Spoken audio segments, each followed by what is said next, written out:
السلام علیکم، بسم اللہ الرحمن الرحیم۔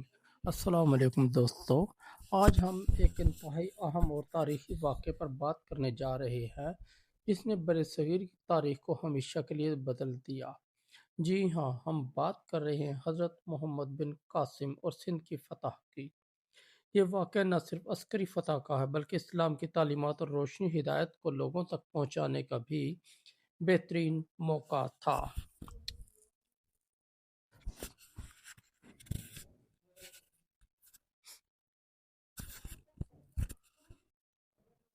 محمد بن قاسم القاسی ایک نوجوان اور بہادر 17 سال کے مسلمان سپاہی تھے جنہوں نے محض 17 سال کی عمر میں ایک عظیم فوجی اور رہنما کے طور پر اپنی شناخت بنائی۔ ان کی شجاعت، عدل اور حکمت نے نہ صرف فوجی میدان میں کامیابی دلائی بلکہ لوگوں کے دل بھی فتح کیے۔ یہ واقعہ 8ویں صدی عیسوی میں پیش آیا جب سندھ، جو اس وقت راجہ داہر کی زیر حکومت تھا، ایک ایسے موقع پر تھا جہاں ظلم اور زیادتی عام تھی۔ راجہ داہر کے دربار میں بہت سی ناانصافی اور ظلم روایت۔ اسی دوران مسلمانوں کے علاقوں میں ایک اہم واقعہ پیش آیا جس نے محمد بن قاسم کو سندھ بھیجنے کا سبب بنایا۔ پس منظر ایک اہم واقعہ یہ تھا کہ حکمہ بیگم محمد بن قاسم کے عہد میں محمد بن قاسم کی فوج کی مدد سے مظلومین تک انصاف پہنچانا چاہتے تھے۔ ان کے علاوہ سندھ کے ساحلی علاقوں میں اسلامی تجارتی قافلوں پر حملے اور قیدیوں کی غلامی کے واقعات نے مسلمانوں کے حکمرانوں کو مداخلت کے لیے مجبور کیا۔ محمد بن قاسم کی روانگی اور فوجی منصوبہ بندی۔ خلافت عباسیہ کے حکمرانوں نے محمد بن قاسم کو سندھ کی طرف بھیجا۔ ان کی فوج نوجوان مگر بہادر سپاہیوں پر مشتمل تھی۔ وہ ہر قسم کی مشکلات کا مقابلہ کرنے کے لیے تیار تھی۔ محمد بن قاسم نے اپنی فوج کی تربیت، نظم و ضبط اور حکمت عملی پر خاص توجہ دی۔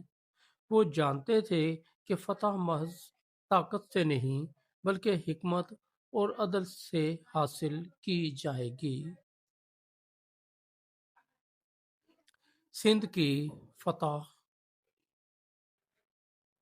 محمد بن قاسم نے راجہ داہر کے خلاف محاصرہ اور جنگ کی حکمت اپنائی۔ انہوں نے نہ صرف فوجی حکمت عملی استعمال کی بلکہ دشمن کے دل جیتنے کے لیے نرم رویہ بھی اپنایا۔ سندھ کے کئی علاقوں میں جب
لیں گی